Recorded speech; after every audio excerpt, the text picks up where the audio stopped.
Hey, it's Brian Buntz, Pharma Editor at Drug Discovery and Development and Pharmaceutical Processing World. I'd like to welcome you to our final episode of Pharma50Talks for this year's Pharma50. I recently got a chance to sit down with Yan Zhang, the CEO of Mission Bio, to learn about how the company is working to drive precision medicine. In this interview, Yan details a full overview of Mission Bio's position within the pharma, oncology, and cell and gene therapy space. She touches on what drug developers should know about the company's tools to isolate single cells and to be able to monitor the DNA expression of RNA proteins, what it's been like to collaborate with clients, the evolution of the company since she became CEO, how recent clinical trials in several cell and gene therapies have been affecting the marketplace, what inspires Yan the most as CEO, and how ballet has influenced her role as a scientist and life science professional. I hope you enjoy our discussion. Nice meeting you, Yan. So I would like to ask you a few questions about the company, and maybe you could start out by asking you to give an overview of the company and its position in the cell and gene therapy space. Great. Thank you, Brian. Thank you for the opportunity to share a little bit about Mission Bio. We are a growth stage company spun out of UCSF, a leading microfluidics lab in 2014. And we have been commercial since 2018. Really, our initial market was really serving the oncology space. And cell and gene therapy is a very natural extension of our initial market focus, since more than half of the therapeutics today being developed with cell and gene therapy is really targeting oncology. And many of the safety concerns, frankly, about cell and gene therapy actually goes back to the potential adverse event of patients developing immune reactions or actually ended up developing, say, AML or MDS. And so we're really in this incredible cross-section of oncology and the cell and gene therapy. So really our platform is highly differentiated. We are really the only commercial stage at scale single cell DNA-based analysis, as well as DNA-based multi-omic for single cell analysis. And when we look to really provide is to really help the drug developers to take our precision medicine to the next level. In the past 20 years, there's been just tremendous development and advancement and progress in precision medicine. But even today, we all know there's still a lot of cancer patients that develop drug resistance. And the same is true with many of the genetic diseases. We call them rare diseases, but accumulatively, these diseases impact hundreds of millions of people each year. And the vast majority of the so-called genetic diseases actually don't have a cure. You know, we all know cystic fibrosis today, really the only cure is waiting for lung transplant. And that impacts children, impact the quality of life. And cell and gene therapy is really an incredible, promising, transformative technology that can potentially really address all of these genetically based diseases as well as cancer. So how does Mission Bio play into that, right? Cell and gene therapy with so much promise is also extremely complex. It's really the first therapeutic drug product that actually can live with patients forever. Once you transfuse these cells or make these gene edits, it is irreversible. And so you can imagine, not only it saves a lot of lives, we also have to have the discipline, we have to have the ecosystem to support the drug developers to have the tools to truly assess. For CRISPR, is it on target or off target?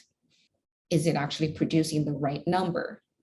Is it actually going into the right cell types? Is it not inducing any other side effects? So this is really where Tapestry, our platform, can come in play to help to characterize and understand those drugs in this new world of cell and gene therapy, redefine safety, redefine dosing, redefine the long-term efficacy, redefine how we actually can ensure these treatments, as important, as critical they are they safe?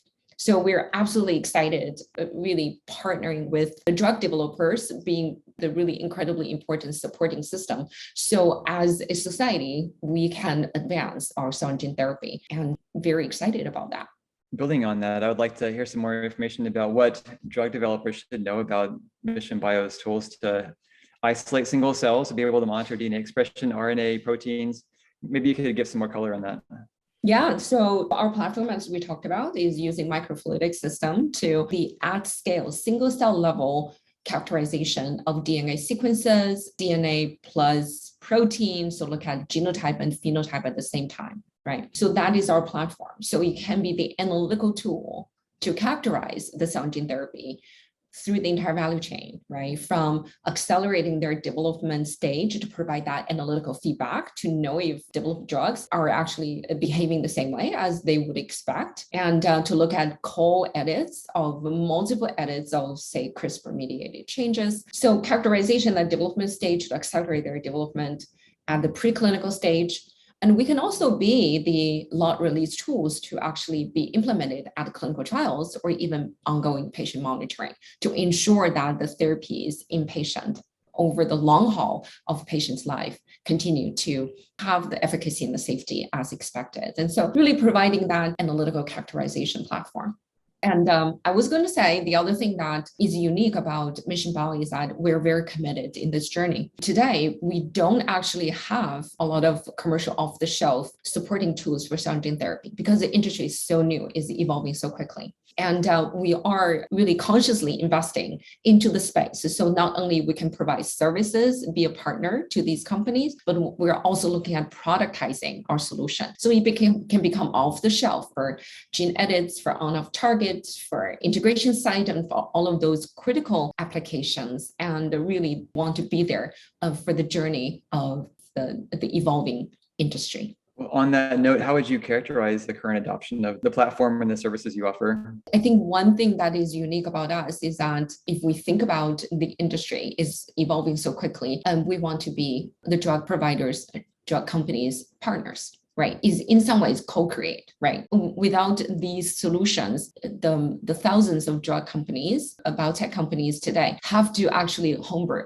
They have to go invent their own analytical tools, which is extremely inefficient, and there's lack of standardization. In this process, we want to co-create what makes an ideal analytical tool for these companies. So let's make that together. In this journey through our services and the productization process, we can provide our expertise in using the single cell technology by understanding what the scientists from the drug companies, what they need, and actually let's create that together so it's fit for purpose so that it can be used for them effectively as an end-to-end solution, as products, or as a service where we can actually provide that report.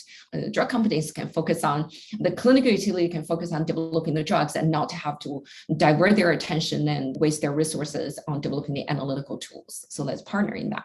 So it seems like the life sciences industry has really made a lot of advances in oncology in terms of certain cancers, survivability, but it seems like it's still a lot of potential room for improvement in that area. I was wondering if you could share more about your position in pharma and cell and gene therapy and oncology. Yeah, so I think you're absolutely right. In cancer space, we still face a lot of challenges, right? We have been able to prolong patient lives, but if you look at statistics, I believe the cancer rate has decreased dramatically, but most of that was because of prevention. Yeah, because of early detection, because of changes in our lifestyles, preventing, smoking and improvement in the environment. And those are the things that are actually helping us. It's not necessarily on the treatment side. On the treatment side, we still have tremendous hurdles that we haven't overcome because of drug resistance. And really the field is moving in the direction of what we called not just treating the mutations, but treating the clones. Yeah, because what happened in the last 2 decades, we all hear about,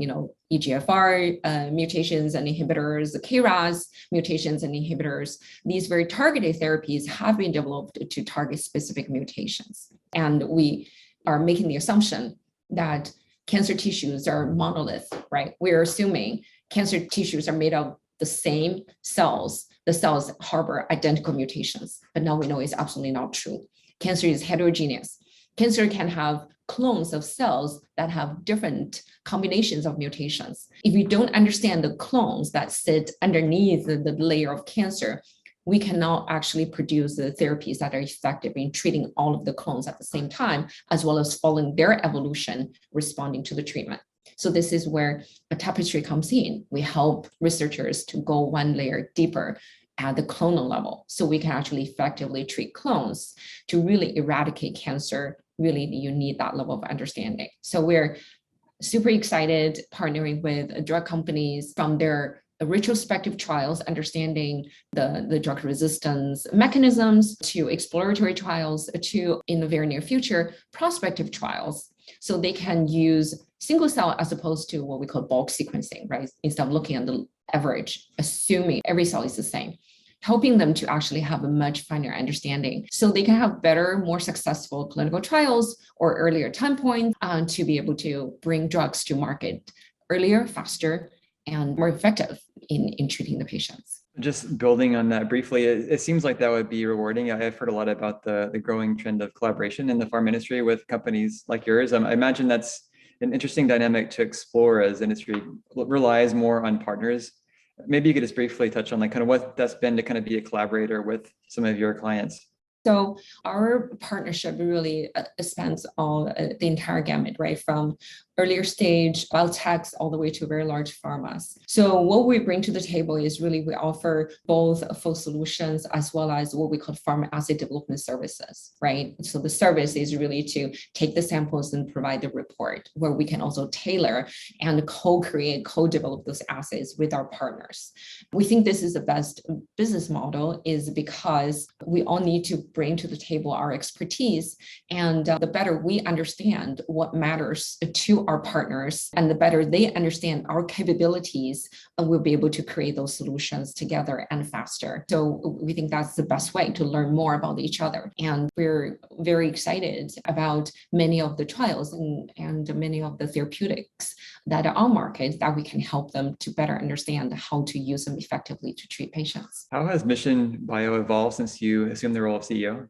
So I've been here for about 13 months. I feel very fortunate in many ways to be able to work with the team and take it to the next level. I feel fortunate is because we have developed already a highly differentiated platform. I feel fortunate about the timing, right? The timing of which where Tapestry can make a difference is really the single cell and the multi-omics. That the overall community and society is feeling that excitement. I think when the market needs to be ready, right? We have to stand on top of the shoulders of giants like, NGS has taken the last 15 years to get to where we are. NGS is much more broadly accepted now. Foundation Medicine and Natera and many others, right, have developed NGS-based diagnostics to support pharma industry. So we're just taking that NGS to the next level by looking at single cell NGS. So we feel very fortunate about the timing of which that I came on board. We're beginning to get a huge traction in the marketplace. And we're beginning to really, the market is getting more and more ready for us. So really what I did bring to the table is to work with the extremely talented team here, but help them to focus on delivering more application-specific solutions. So as opposed to looking broadly at discovery and translational and clinical, we really focus our effort into building very specific applications, partnering with pharma and leading KOLs so we can provide tailored solution to meet their needs. I'm very fortunate to be here and helping the team to continue to prioritize and focus in bringing value. And just briefly, I'm going to dig in a little more. So what inspires you most in your role as CEO? You've been there for 13 months, you said? 13 months. Curious, roughly a year-ish. What do you find most inspiring at this point now as CEO? I think the first and foremost is actually the customers. At the end of the day, we are a platform provider. We provide tools and solutions to physicians, to the pharma developers. There's nothing more than hearing what they could use our tool in part of their journey to bring cure to cancer and other diseases, right? This is what all we live for, is to actually hopefully bring positive changes to the world. And talking to our customers is really a huge inspiration. And that's what brings us together. So on a different note, there's been several recent clinical trial holds on several cell and gene therapies. And I'm wondering how that's affected the marketplace.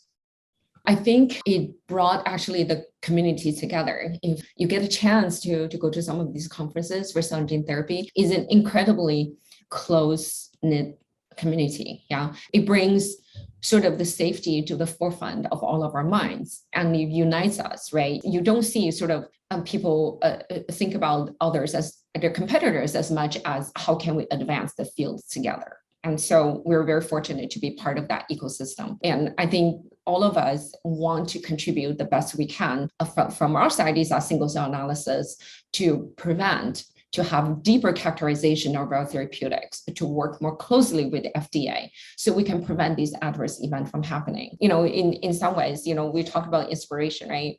One of the stories that I heard that really inspired us was actually the patients who go and accept the clinical trials. There was one point I was thinking, I was like, would I allow my children, right, to go to accept the clinical trial for cell and gene therapy, right?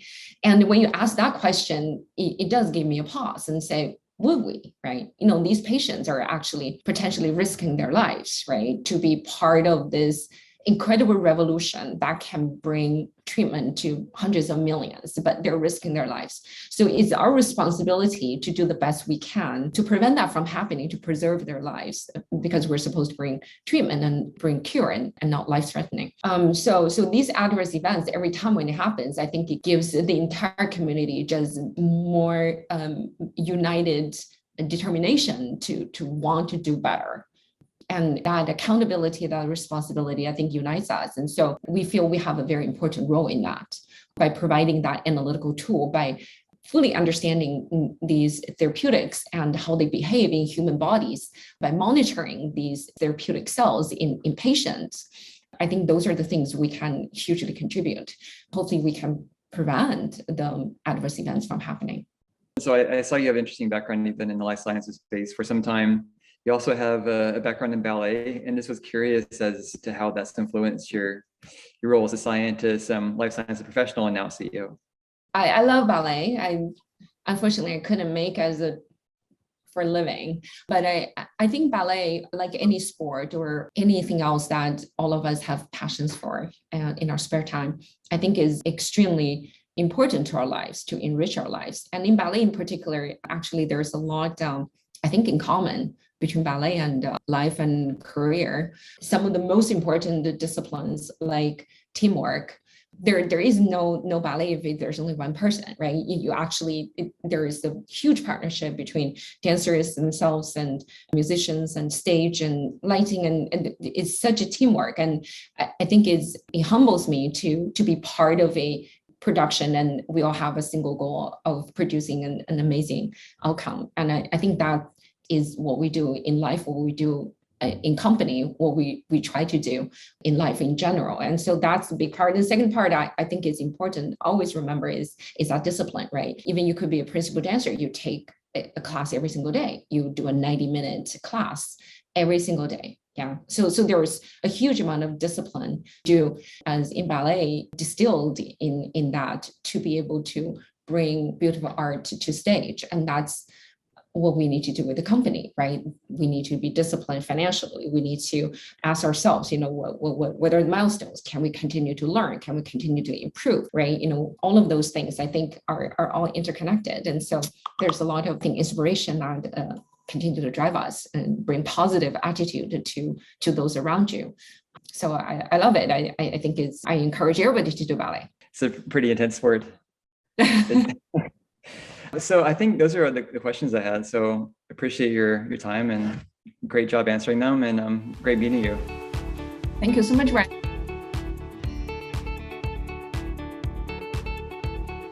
I'd like to thank Yan Zhang for the great discussion. You can check out all of our previous Pharma50Talks episodes at drugdiscoverytrends.com, along with the rest of the featured stories that are part of this year's Pharma50.